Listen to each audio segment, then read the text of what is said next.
बाबा जी मेरे पिछले 2 project market में बुरी तरह फेल हो गए। आधे फ्लैट्स की चाबी तो अभी भी मेरे ऑफिस में पड़ी है। ये वाला प्रोजेक्ट अगर सक्सेस नहीं हुआ बाबा जी तो मैं बर्बाद हो जाऊंगा। बाबा जी कुछ कीजिए। इस दुनिया में सब कुछ आदान प्रदान ही है बेटा।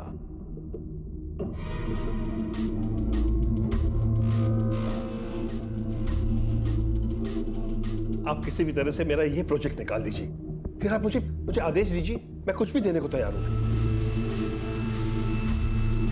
लेने वाला भी वो, देने वाला भी वो। उसे जब लेना होगा, जो लेना होगा वो ले लेगा।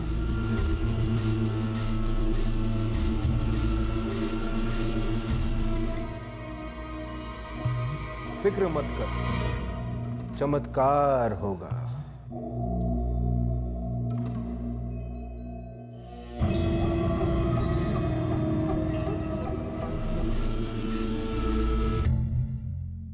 बाबा जी के आशीर्वाद से देखना सब ठीक।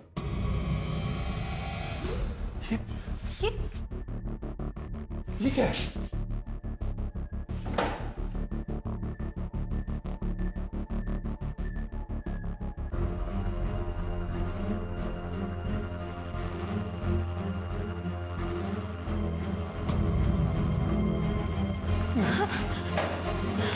बेडरूम की सेफ टूटी पड़ी है, मेरा सारा ज्वेलरी और कैश भी गायब है। मैं तो पूरा बर्बाद हो गया। थैंक गॉड मेरा वीडियो गेम बच गया। देखो ना पापा, चोरों ने मेरे वीडियो गेम को टच तक नहीं किया। यहाँ सब कुछ चला गया और तुझे तेरे वीडियो गेम की पड़ी है। जब माँ ऐसी है तो बेटा कैसा होगा? बेटा आपका है, ओके? इसमें गुण भी आपके ही होंगे ना। अब आपको तो पैसों के अलावा कुछ दिखता नहीं है, तो इसे भी अपने सामने कुछ नजर नहीं आता है। इसमें मैं बीच में कहां से आ गई? बेफालतू में। ऐसे आ गई हो तुम बीच में। अब बात समझ में आई कि रिपीट करूं? हाँ? हमें पुलिस में तुरंत रिपोर्ट करना चाहिए साहब। नहीं बाबूजी, मेरे खून पसीने की कमाई थी, सारी की सारी चली गई। कुछ नहीं छोड़ा चोरों ने, कुछ नहीं छोड़ा।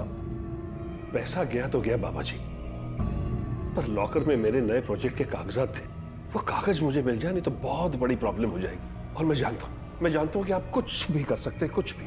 आप मुझे वो कागज दिला दीजिए कैसे भी, बस मुझे और कुछ नहीं चाहिए। बच्चा, तेरा यही भरोसा मुझे मजबूर कर देता है।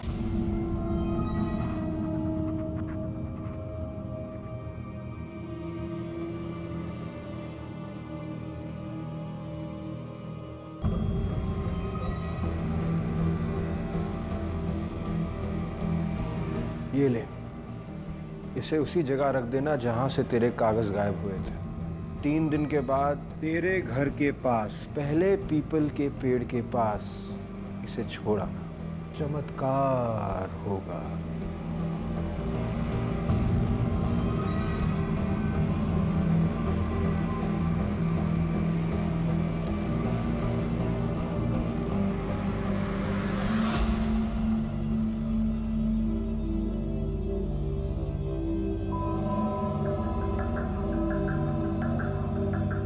चमत्कार हो जाना चाहिए।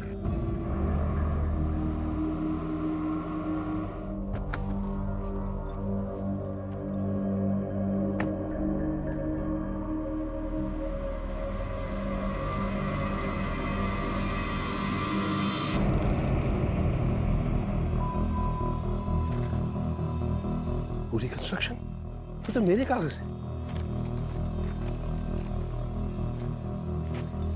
सारे के सारे। ये तो चमत्कार हो गया। सच में बाबा जी महान है, सच में बाबा जी बहुत महान है।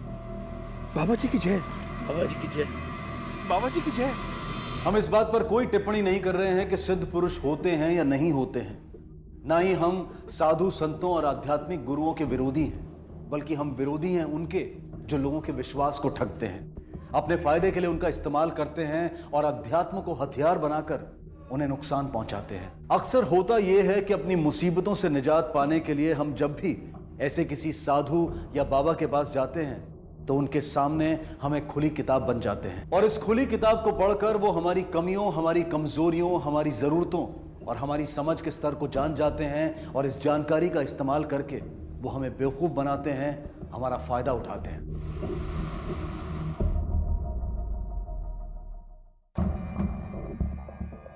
साहब मेरे साहब का इकलौता बेटा लापता है साहब। 2 दिन हो गए हैं साहब, ना तो रमन लौट कर आया ना उसकी कोई खबर। और उसके मिसिंग होने की रिपोर्ट लिखवाने के लिए तुम्हें भेजा है। वैसे कौन है ये महान माँ बाप? पुरी साहब बड़े बिल्डर हैं साहब। वो पुरी कंस्ट्रक्शन वाले? जी जी वही। भगवान पुरी जी। पाटिल इसकी कंप्लेंट लिखो। जी ऐसा मत कहो बाबा, वो मेरा इकलौता बेटा है, मेरा भतीजा और मेरा बेटा। इन्हीं की खातिर तो सब कुछ कर रहा हूँ बाबा। अगर मेरे रमन को कुछ हो गया तो क्या बचेगा मेरे पास बाबा? आज तक जो कमाया गवाया सब बेमतलब हो जाएगा। आप चमत्कारी हो बाबा, आप मेरे कागज मुझे लौटा सकते हो तो आप कुछ भी कर सकते हो। बस कैसे भी करके मेरे बेटे को मुझे दिला दो, मैं सब कुछ करूंगा। आप जो कहेंगे मैं करूंगा, बस मेरे बेटे को दिला दो वापस।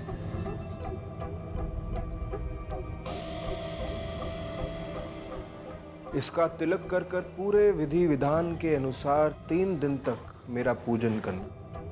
चमत्कार होगा। बाबा मैं पुलिस में जाऊं या नहीं जाऊं? एक साधे सब सधे। तुझे जिस पर सबसे ज्यादा विश्वास है तू उसी की शरण ले, लेकिन सिर्फ उसी की।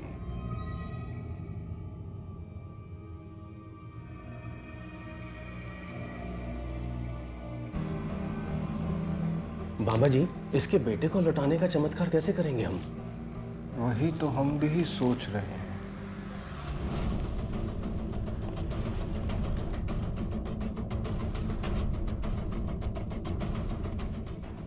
रमेश तू तो पुलिस को क्यों लेके आया? क्योंकि उसका कहना है कि आपका बेटा 2 दिन से घर से गायब है और उसकी पुलिस कंप्लेंट लिखवाने के लिए वो पुलिस स्टेशन आया था। हमारा बेटा गायब है, रमन गायब है? अरे साहब जी, आप ऐसे बर्ताव क्यों कर रहे हैं? रमन बेटा गायब ही तो है ना। वो 2 दिन पहले स्कूल गया था, तब से लौटा कहाँ है? चुप, क्या बकवास कर रहा है तू? ऐसी कोई बात नहीं सर, रमन घर से गया है, इसे पता ही। तो एक्चुअली सर रमन कहीं गायब नहीं हुआ है, स्कूल ट्रिप पे गया है। किधर गया है? हाँ खंडाला। वो इसे दिखा नहीं तो इसने, और वैसे भी सर रमन को इसने बचपन से पाला है, इसलिए उसको लेके बहुत ही ज्यादा जज्बाती है। हमसे अगर पूछ ले तो हम बता देते इसे। I am really sorry on his behalf. जब भी रमन वापस आता है तो हमें इन्फॉर्म कर दीजिएगा। चलो सर, विचित्र नहीं वाटत? नौकर का कहना है कि बच्चा गायब है, लेकिन माँ बाप कहते हैं कि ऐसा कुछ नहीं है। माई बाप नहीं, सिर्फ बाप। क्योंकि बोलने का काम सिर्फ वो कर रहा था, बाकी के सब लोग खामोश थे। और बच्चा मिसिंग होने के बाद पे किसी के चेहरे पे सरप्राइज भी नहीं था। रमेश झूठ नहीं बोल रहा है, ये लोग कुछ तो छुपा रहे हैं। रमन के स्कूल से पता करो कि रमन के स्कूल की ट्रिप खंडाला गई थी या नहीं गई थी। अगर गई भी थी तो उनके साथ रमन था या नहीं था। ये सब पता करने के बाद ही हम लोग सोच सकते हैं कि हमें क्या करना है।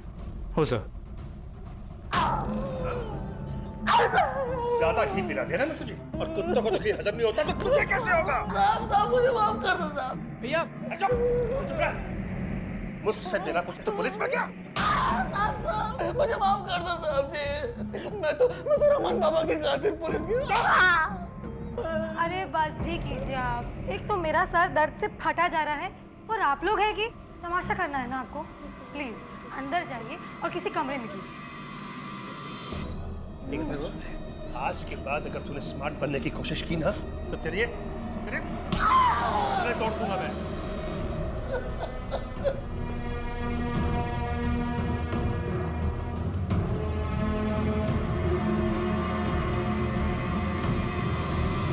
एक 11 साल का बच्चा अपने घर से गायब था और उसका पिता उसे ढूंढने में पुलिस की मदद लेने की बजाय एक बाबा पर यकीन करके बैठा था कि एक चमत्कार होगा और उसका बेटा खुद ब खुद घर चला आएगा। उसकी अपनी माँ इस कदर बेफिक्र दिखाई दे रही थी कि जैसे कुछ हुआ ही ना हो। और इस सब के बीच था उस घर का नौकर, जो नौकर होने के बाद भी इतना फिक्रमंद दिखाई दे रहा था कि जैसे वो बच्चा उसका मालिक नहीं बल्कि अपना बच्चा हो। लेकिन राहत की बात यह थी कि ये सारी असमानताएं पुलिस की नजरों में भी आ चुकी थी। इसलिए उन्होंने पुरी के अपने बेटे रमन को लेकर बोले गए झूठ पर यकीन करने की बजाय खुद सच की तलाश शुरू कर दी। हाँ ठीक है, मैं बात करता हूँ। I will call later. बोलो पाटिल। स्कूल से पता किया, स्कूल से खंडाला गया, कहीं भी कोई पिकनिक नहीं गई है। और रमन भी 3 दिन से स्कूल नहीं गया। इनफैक्ट प्रिंसिपल का कहना है कि 3 दिन पहले पुरी ने स्कूल में फोन किया था ये पूछने के लिए कि रमन स्कूल से घर क्यों नहीं लौटा। यानी कि पूरी झूठ बोल रहा है और उसके घर वाले खामोश रहकर उसका साथ दे रहे हैं। अगर पूरी को पता है कि रमन गायब है तो फिर उसने हमारी मदद क्यों नहीं मांगी? सर इस पूरे केस और इस पूरी फैमिली दोनों का मैंने बैकग्राउंड चेक किया कि रमेश और पुरी पंजाब के एक ही गांव को बिलोंग करते हैं। रमेश का फादर पुरी के यहाँ पे पहले ड्राइवर का काम करता था। उसके मरने के बाद रमेश ने वही काम करना शुरू कर दिया और इस रमेश को चीलम पीने की आदत है। इसके अलावा पुरी और उसकी बीवी की कुछ बनती नहीं है। पुरी और उसका छोटा भाई यश काम तो एक साथ करते हैं लेकिन दोनों के बीच रिश्ता अच्छा नहीं। यश और उसकी बीवी इन दोनों के बीच का रिश्ता नॉर्मल है। उनका एक बेटा है राघव। रमन 3 दिन पहले स्कूल गया लेकिन लौटा नहीं। अब पूरी फैमिली में से किसी के आने के बजाय रमेश ये कंप्लेंट लेके क्यों आता है इस बात का पता नहीं चला।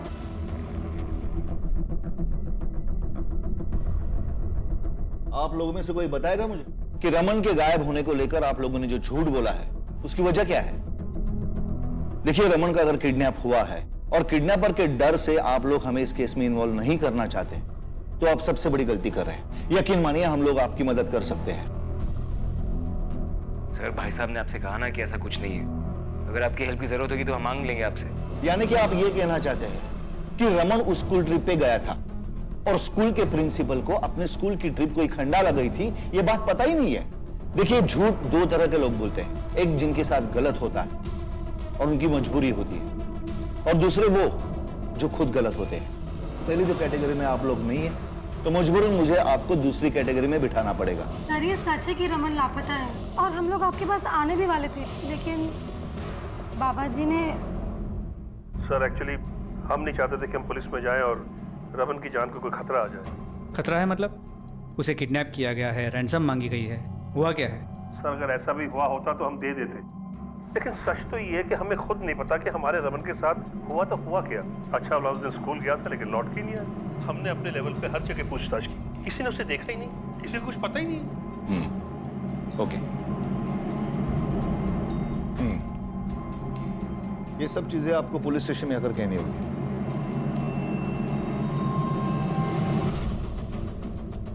बच्चा 3 दिन से गायब है और फिरौती के लिए कोई कॉल भी नहीं आया। इसका मतलब बच्चे का जो उठाना है वो पैसे के लिए नहीं है। सर मैंने वैसे पता किया है, इस पूरी का कोई खास दुश्मन है नहीं। हाँ, कुछ कॉम्पिटिटर्स हैं। इसका मतलब ये है कि घर का कोई दुश्मन है जो ये काम कर रहा है।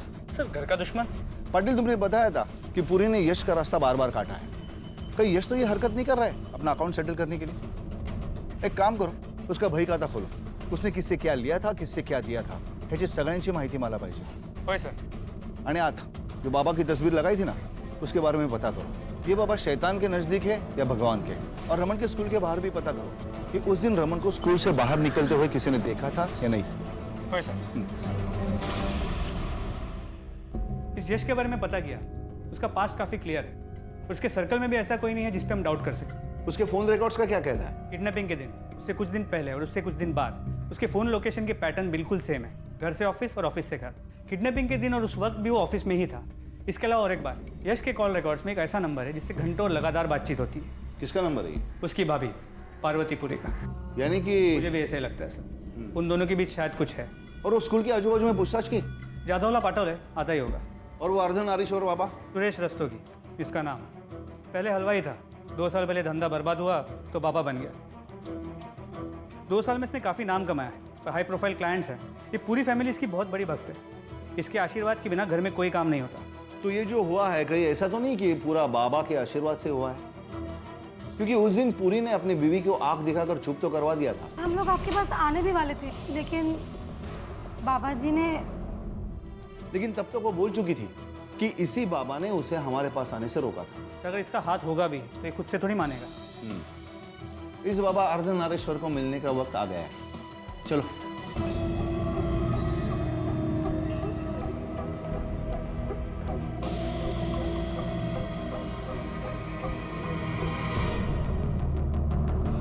आज पूरे 3 दिन बीत गए, आपकी तरफ से पूरी फैमिली को कोई कॉल नहीं गया कि आपको कितना पैसा चाहिए और कहां चाहिए। पूरी फैमिली के एक मेंबर ने यह बयान दिया है कि रमन के गायब होने के पीछे आप ही का हाथ है और इसीलिए पूरी को आपने हमारे पास न आने की सलाह दे दी। आपको अवश्य ही कोई भ्रम हो रहा है। विक्टिम के फैमिली का बयान कोर्ट में क्या मायना रखता है समझते हो ना? इसलिए जो भी पता है वो हमें बता दीजिए, वरना जेल की कोठरी आपको सूट नहीं करेगी। अरे वो तो हमारा मंदिर है, वहीं तो हमारे कृष्ण कन्हैया का जन्म हुआ था। अब हमारे संध्या वंदन का समय हो रहा है, अगर आपकी आज्ञा हो तो जय चमत्कार होगा। हाँ मिस्टर यशपुरी, सब लोग जानते हैं कि तुम्हारे बड़े भाई ने तुम्हें कभी तरक्की नहीं करनी थी ताकि तुम उससे आगे निकल जाओ, और इस बात को लेकर तुमने उसके एकलौते बेटे को अगवा किया। अब सिर्फ दो सवाल है कि रमन जिंदा है या नहीं, और अगर वो जिंदा है तो कहाँ है? आप जानते हैं कितना घटिया और गिरा हुआ इल्जाम आप मुझ पर लगा रहे हैं। मेरे और जगमोहन भाई साहब के बीच मनमुटाव है भी, तो भी रमन का उससे क्या लेना देना? अरे बच्चा है वो, मैं उसे कैसे? आप गलत जा रहे हैं, मेरा कोई लेना देना नहीं है उसकी। एक मिनट, मेरी वाइफ का कॉल है। हेलो नैना। हेलो यश, राघव कहीं नहीं मिल रहा। लेकिन कैसे? मुझे नहीं पता, कैसे बाहर खेल रहा था, मैं दोबारा देखने गई, था ही नहीं। राघव, यश, मैंने सब जगह देख लिया। तुम जल्दी से घर आ जाओ प्लीज, और पुलिस को लेके आना, जल्दी आओ। जाओ। Sir Raghav is missing. वो बाहर ही खेल रहा था। राघव, राघव, बेटा चलो अंदर। मम्मी 2 मिनट आता हूँ। राघव खाना ठंडा हो रहा है। Mummy please. अरे 2 मिनट अभी तक। हमें इस कैमरे की फुटेज देखनी है। सर इस लैपटॉप पे सारी फुटेज है।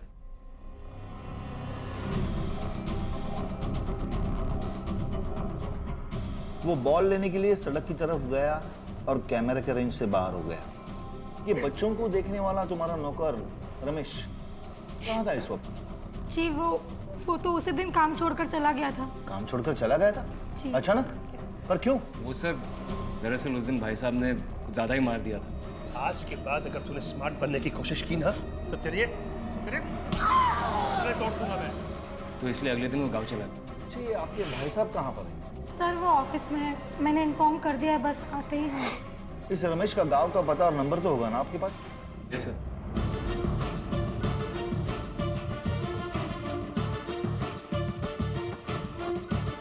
सर रमेश का नंबर स्विच ऑफ। उसके गांव के नंबर से बात हुई लेकिन वो वहां नहीं पहुंचा है। उस दिन रमन के गायब होने की खबर हमें देने चलते पूरी ने उसे बहुत मारा था और बुरी तरह बेइज्जत भी किया था, जिसके दूसरे दिन उसने काम छोड़ने का फैसला किया और गांव चला गया, लेकिन वो गांव भी नहीं पहुंचा। सर कहीं ऐसा तो नहीं कि रमेश ने अपनी बेइज्जती का बदला लेने के लिए राघव को किडनैप किया हो? पॉसिबल। इस रमेश की तस्वीर शहर के हर थाने में भेज दो, इसका मिलना हमारे लिए बहुत जरूरी है। हो सर। रमन की गुमशुदगी की गुत्थी अभी सुलझी भी नहीं थी कि इसी बीच उसी घर से एक दूसरा बच्चा राघव भी गायब हो गया। कुछ ही दिनों के अंतर में एक ही घर से यूं 2 बच्चों का गायब हो जाना कोई सामान्य घटना नहीं थी। पूरा परिवार सकते की हालत में था और पुलिस गहरी सोच में, और तभी कुछ ऐसा हुआ कि जिसके होने की उम्मीद तक किसी ने नहीं की थी।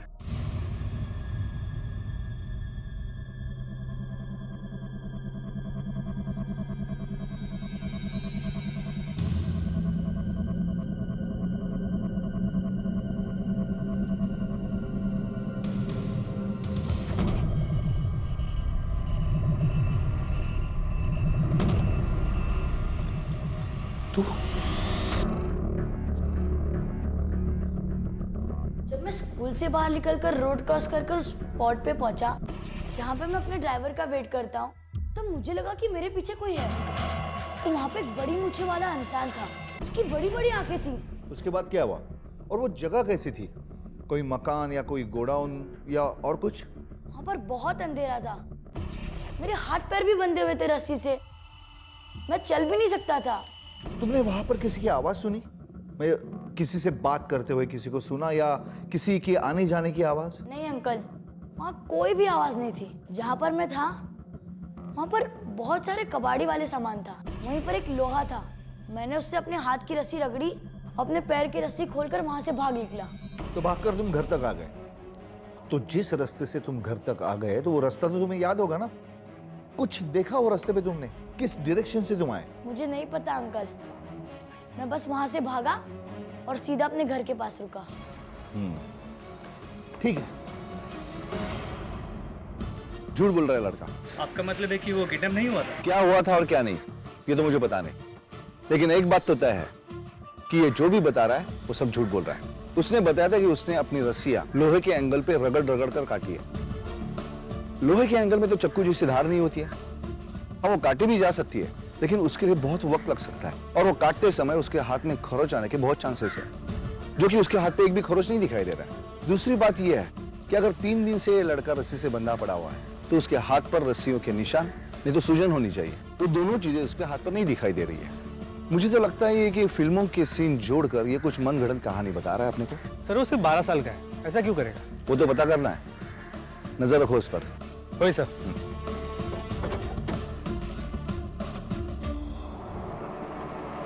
साहब स्कूल छूटने के बाद वो लड़का वही खड़ा रहता था, पर उस दिन एक सफेद कलर की गाड़ी आई।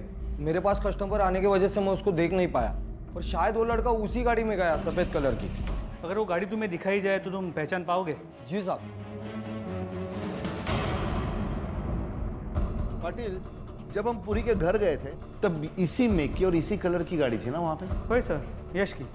लेकिन सेम मेक और सेम कलर की गाड़ी इस शहर में कई रईसों के पास होंगी। लेकिन वो सब गाड़ियों का कनेक्शन रमन के साथ तो नहीं है ना, लेकिन यश का तो है।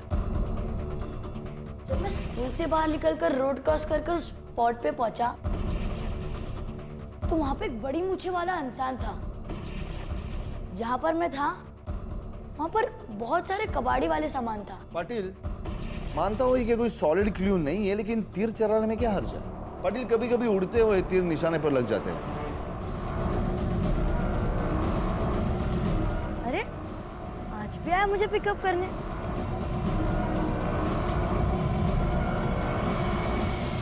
कमाल है आपकी फैमिली।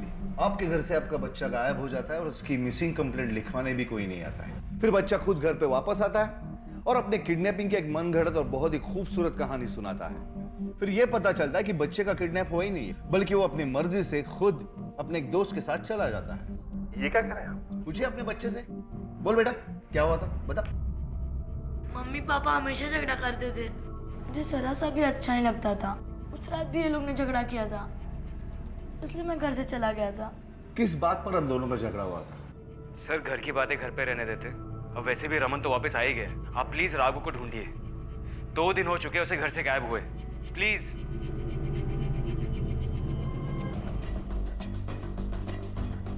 सर रमेश हाथ लग गया। घोड़बंदर में फ्रेंड के यहाँ रुका था, लॉकअप में।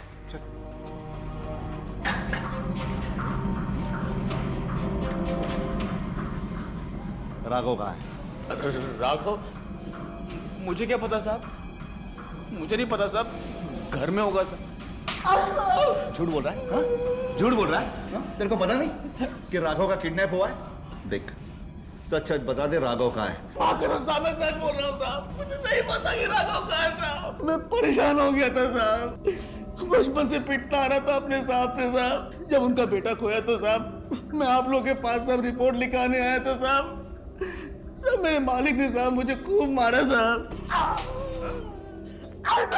ज्यादा घी पिला दे ना। फिर मैंने सोचा कि बस अब नहीं सहूंगा साहब। मैं अपने एक दोस्त के पास चला गया साहब। मैंने सोचा कि साहब मैं वहां जाके कुछ नया काम धंधा करूंगा साहब, इज्जत की रोटी कमाऊंगा साहब। अब ये कुत्ते की जिंदगी नहीं जीना साहब। बाबा जी, अगर मैं अपने खाल के जूते बना के भी आपको पहनाऊं ना तो भी कुछ नहीं। इतना बड़ा एहसान किया आपने मुझ पर, मेरे बच्चे को मुझे वापस दिला दिया। आप महान। बाबा जी, मैं आपके पैर छूकर माफी मांगता हूं। पुलिस को मैंने नहीं बुलाया। अगर आपको फिर भी यकीन नहीं होता तो आपका जूता मेरा सर। बाबा, बाबा, जैसे आप रमन को ढूंढ के लाए हैं, मेरे राघव को भी ढूंढ लाइए ना प्लीज। प्लीज बाबा, मेरे राघव को भी ढूंढ लाइए। फिक्र मत कर, चमत्कार होगा।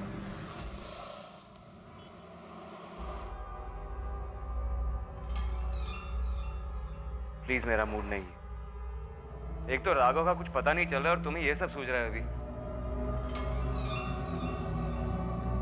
तुम्हें क्या लगता है मैं परेशान नहीं हूँ राघव के लिए?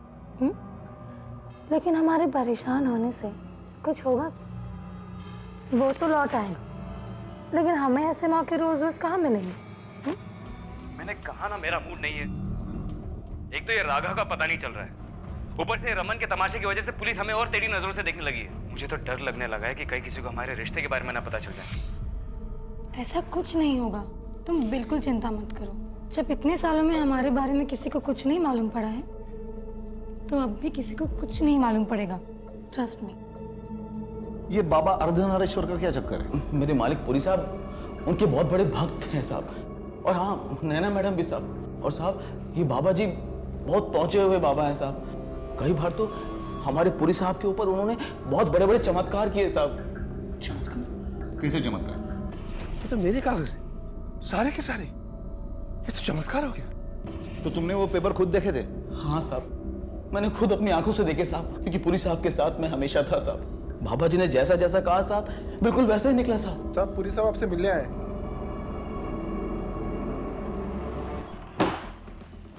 कहिए मिस्टर पुरी, कैसे आना हुआ? देखिए सर, रमेश घर का बच्चा है। इनफैक्ट मैंने ही उसे बचपन से पाला है। ठीक है, मेरी गलती थी, गुस्से में था और हाथ छूट गया। इसका मतलब ये तो नहीं है कि मैं उसे थाने में बंद रहने दूं। मिस्टर पुरी, सिर्फ पूछताछ के लिए हम उसे लेकर आए हैं। हमारे पास आपके लिए भी कुछ सवाल है। हाँ, पूछिए। आपके घर पे बड़ी चोरी हो गई थी, लेकिन उसकी रिपोर्ट आपने लिखवाई नहीं, क्यों? मेरी मर्जी, मन नहीं किया इसलिए रिपोर्ट नहीं लिखवाई। मैंने कोई गुनाह तो नहीं कर दिया ना? गुनाह तो नहीं किया, लेकिन गुनाह होने के बाद खामोश रहने की भी कुछ वजह हो सकती है ना? देखिए सर, इन सब बातों का ना इस केस से कोई लेना देना नहीं है। जो काम आपको करना चाहिए वो कीजिए, राघव को ढूंढिए। हमारी फैमिली में क्या हो रहा है, क्यों हो रहा है, इन सब बातों में आपका इतना इंटरेस्ट क्यों है? अपने आवाज और अंदाज को शराफत के दायरे में रखें मिस्टर पुरी, क्योंकि आपकी फैमिली की इस क्यों और क्या की वजह से सब कुछ हो रहा है। हमें पता है आप कुछ नहीं बताएंगे, लेकिन सब हम पता करके रहेंगे। फिलहाल आप जा सकते हैं मिस्टर पुरी, रमेश को लेकर। Thank you.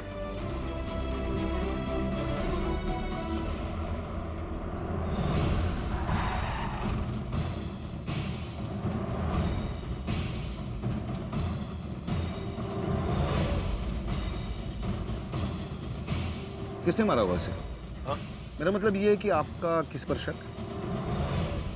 हमें कैसे पता सर, हम तो खुद ये देखकर दहल गए। लाश को पहली बार किसने देखा? सर, वो मैं रोज की तरह सुबह टहलने के लिए छत पर आ रही थी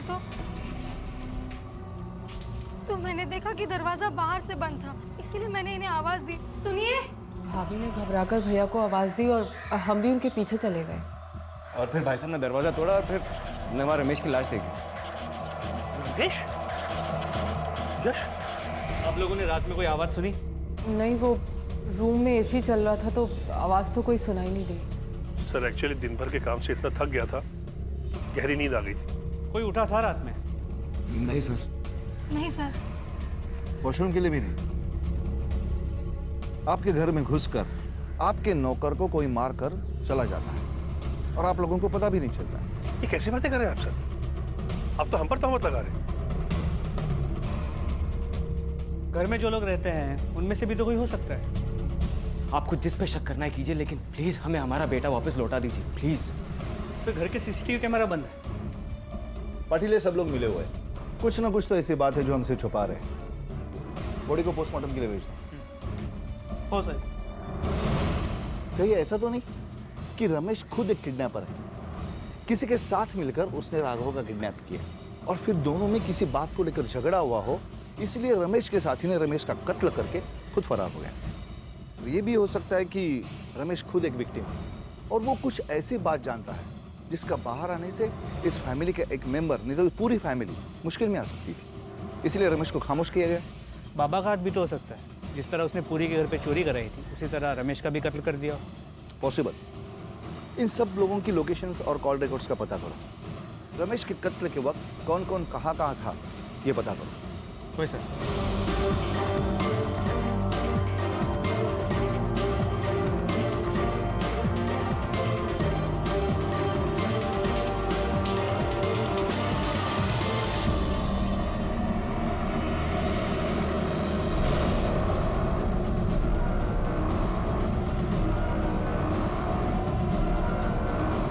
ये तो राघव है।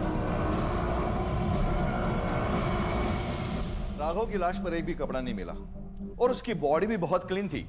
ऐसा लग रहा कि बॉडी को नहलाया गया है, वरना घाव के आसपास जमा हुआ खून तो मिल जाता था, लेकिन बॉडी पर खून का एक भी निशान नहीं है। सर, अब तो पोस्टमार्टम रिपोर्ट से ही कुछ पता चलेगा। और इस पूरी फैमिली के हर मेंबर के कॉल रिकॉर्ड्स को चेक किया। रमेश के मर्डर के दिन ये सब अपने घर पे ही थे। हे भगवान, क्या हो गया? क्या हो गया हमारे राघव को? राघव,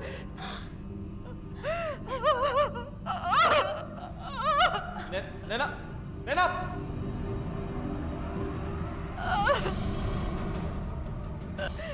मैंने कभी सपने में भी नहीं सोचा था मैं मेरे बच्चे को इस हाल में देखूंगी और इसके जिम्मेदार तुम हो।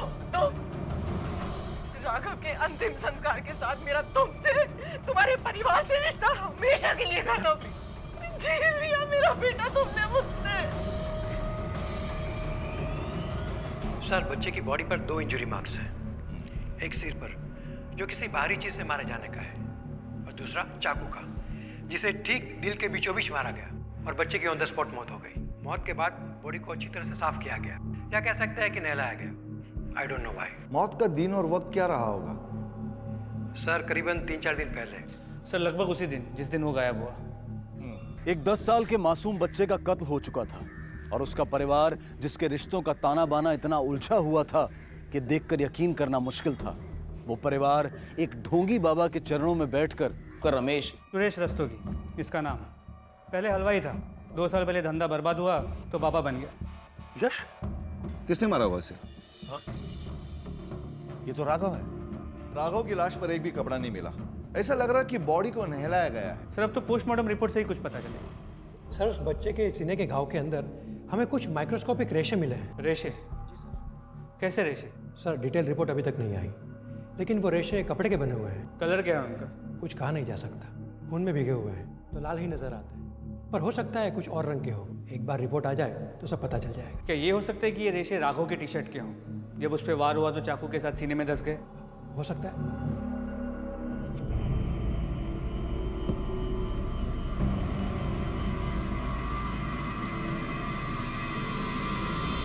सर, कोलीवाड़ा के आसपास किसी बच्चे के खून से लथपथ कपड़े मिले। कहीं वो राघव के तो नहीं है? राघव के दिल पे वार किया गया, लेकिन उसका शर्ट सही सलामत है। इसका मतलब यह है कि उसके सीने पर जब वार हुआ तब उसके कपड़े उतार दिए गए थे। अगर उसके बॉडी पे कपड़े नहीं थे तो जख्म में कपड़ों के रेशे कहां से मिले? ये कपड़े आइडेंटिफाई करने के लिए नैना को बुलाया है? हो सर, मैं बस लिए। बोलो, क्या ये राघव के हैं?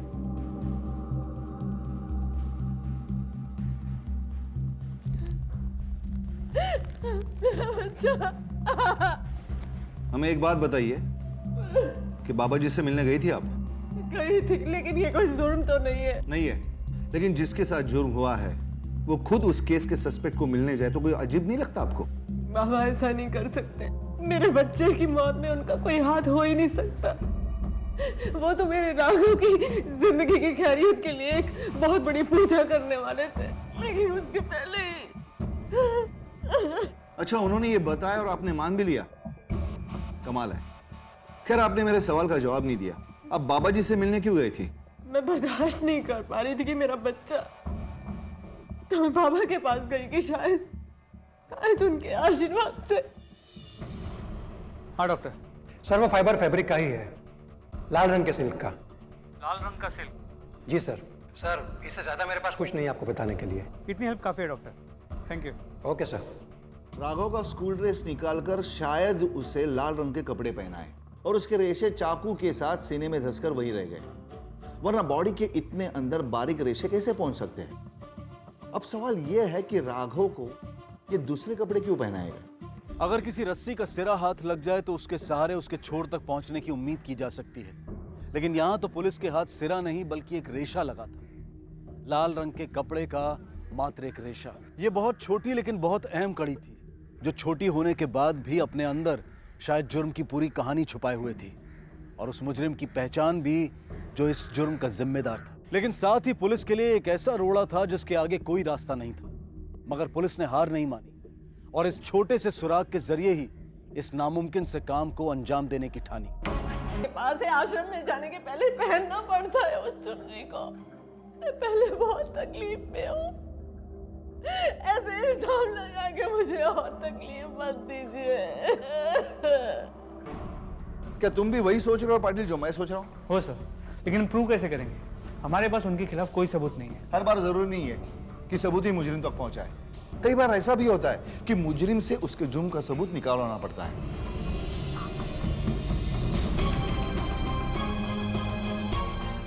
पकड़ देना। ए बाबा, चल, अबे चल उठ। इसको भी उठा, चल, अबे चल।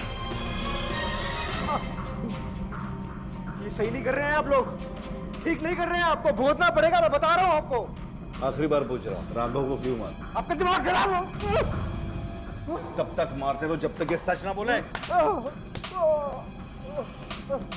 ऐसे ही कपड़ा पहनाकर राघव को मारा था ना तूने, लेकिन तू एक बात भूल गया कि जब तूने राघव को चाकू से मारा था तब ये कपड़े का एक रेशा उसके अंदर चला गया था, और आज उसकी वजह से तुम यहाँ हो।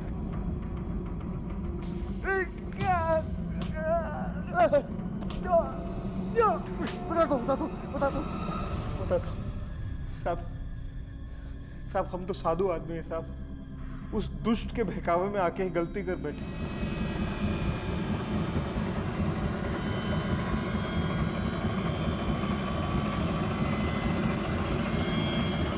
तुमने एक मासूम बच्चे की जान ले ली, शर्म नहीं आती तुम्हें? तुम्हारे जैसे पढ़े लिखे लोग अंधविश्वास पे भरोसा करते हैं और इसी वजह से ये ढोंगी बाबा फल फूल रहे, और तुम्हारी इस हरकत से एक मासूम बच्चा दुनिया से चला गया। अब बताओ राघव को क्यों मारा? वो सर, रमन के गायब होने के बाद मैं बाबा से मदद मांगने गया था। उन्होंने मुझे बबूत देकर पूजन करने को कहा, मगर जब उससे भी कुछ नहीं हुआ तो उन्होंने मुझसे महापूजन करने को कहा। नर बलि देकर पूजन करना पड़ेगा, वो भी अपने खून की। महापूजा, इसका मतलब अपने खून का बलि देना, और तुम मान भी गए। लेकिन हमारा बलि का कोई इरादा नहीं था, हमको लगा कि वो उतनी बड़ी बात के लिए राजी नहीं होगा और उसका हमसे विश्वास भी नहीं टूटेगा, लेकिन वो तो अपने भतीजे राघव को हमारे पास लेके आ गया। बाबा के कहने पर मैं राघव को उनके पास ले गया, क्योंकि राघव मेरा भतीजा था, मेरा अपना खून था। मुझे बहुत डर लग रहा है, मुझे मम्मी के पास जाना है। राघव, छोड़ो मुझे। राघव रुको, राघव रुको।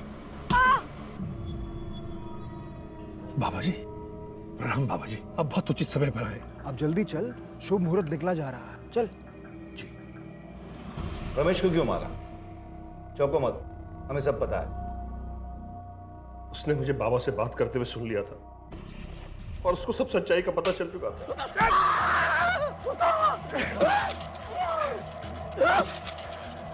और उसके बाद बाबा के चेलों ने आकर सारे सबूत मिटा दिए। वो तो भतीजा था तेरा, अपना खून था। लेकिन सर, रमन मेरा बेटा था, मेरा बेटा। मैं कमजोर पड़ गया था। अब सारी जिंदगी अपने बेटे से मिलने के लिए तरसना। अपनी सूझबूझ, समझ और दृढ़ इच्छा शक्ति की वजह से आखिर पुलिस ने जुर्म की इस पहेली को सुलझा ही लिया, और सामने आया वो सच जिसे देखकर इंसान के साथ साथ शायद भगवान का सर भी शर्म से झुक गया होगा। इंसान का इसलिए क्योंकि जो हुआ उसे करने वाला भी इंसान ही था, और भगवान का इसलिए क्योंकि जो किया गया वो उस भगवान के नाम पर किया गया।